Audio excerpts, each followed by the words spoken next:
समय की बात है। रामपुर नामक गांव में दीना और बिरजू नाम के दो मित्र रहते थे। दीना बहुत ही कामचोर और आलसी था, जबकि बिरजू बहुत ही परिश्रमी था। वो अपना काम पूरी लगन से करता था। वो दोनों ही गांव के जमींदार दयाशंकर चौधरी की जमीन पर काम करते थे। बिरजू दिन भर काम करता था, जबकि दीना अपने बैल को बांधकर पेड़ के नीचे गमछा बिछाकर सोए रहता था। जैसे ही सूर्य अस्त होता, दीना अपने पूरे शरीर में मिट्टी लगाकर और बैल को भी मिट्टी लगाकर ले जाता। वह जमींदार बाबू को दिखाता था कि उसने बहुत काम किया है, जबकि बिरजू खेतों का काम खत्म होने के बाद अपने बैल को अच्छे से नहलाता था और खुद भी स्नान करके साफ सुथरा होकर घर वापस जाता था। जमींदार बाबू दीना के इस झूठ को पकड़ नहीं पाते थे। वो सोचते थे कि दीना बहुत ही परिश्रमी है और बिरजू बहुत ही कामचोर है।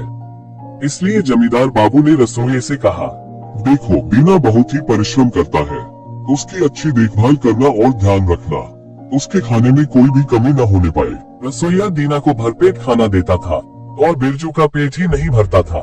बिरजू ने मन ही मन सोचा, ये कैसा न्याय है? जो काम करता है उसे ही भूखा रहना पड़ता है और जो काम चोर है वह पेट खाता है।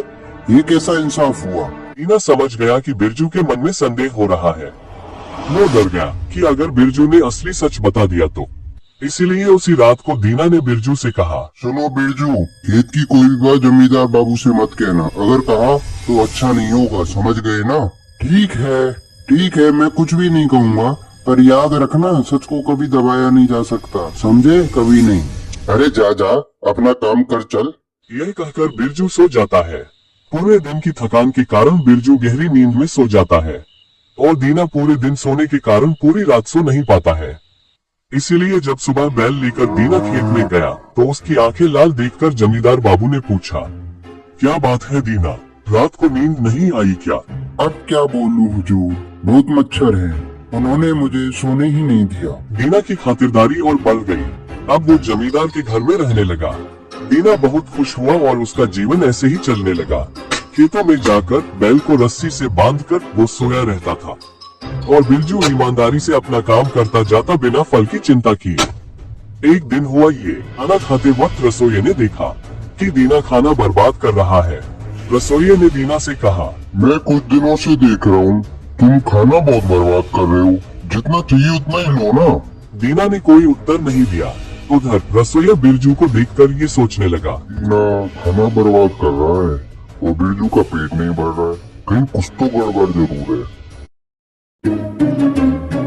रसोइया जमींदार की पत्नी के पास गया और उनसे प्रणाम करके कहा, मालकिन, मैं कह रहा था कहीं कुछ तो गड़बड़ हो रही है। जमींदार की पत्नी को रसोइये ने दीना और बिरजू के खाने के बारे में स्पष्ट बताया। उस दिन रात को जमींदार की पत्नी ने जमींदार से कहा, अच्छा सुनिए तो सही, दीना और बिरजू खेतों में क्या काम करते हैं?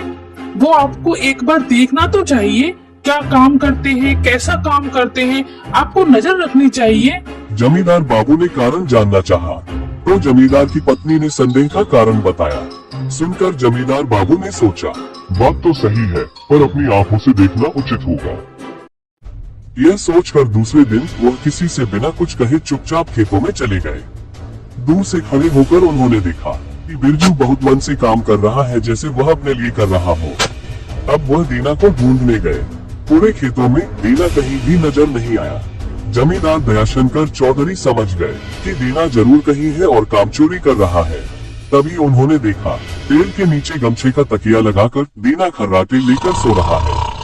यह देखकर जमींदार बाबू को बहुत गुस्सा आया। किसी को बिना कुछ कहे वो अपने घर लौट आए और अपनी पत्नी से कहा, मुझे बिरजू के लिए बहुत बुरा लग रहा है। नहीं, मैंने उसके साथ बहुत अन्याय किया है। एक आदमी बिना कुछ कहे परिश्रम करता जा रहा है और दूसरा बिना काम किए सारे सुख भोग रहा है। यह नहीं हो सकता। मैं बिरजू को पहचान नहीं पाया। आप ना बिरजू को कोई दूसरा काम दे दीजिए, उसके बाद हम अपनी बेटी की शादी उससे करवा देंगे। बेटी भी हमारी नजरों से दूर नहीं होगी, है ना? क्या कहते हैं आप? बोलिए ना। अपनी पत्नी की बात सुनकर जमींदार बाबू को बहुत अच्छा लगा। जमींदार बाबू ने सूर्य अस्त होने तक इंतजार किया। उसके बाद जब वो दोनों लौट आए तो जमींदार बाबू ने दीना को बुलाया। दीना, अभी मेरे कमरे में आओ, तुमसे कुछ बात करनी है मुझे।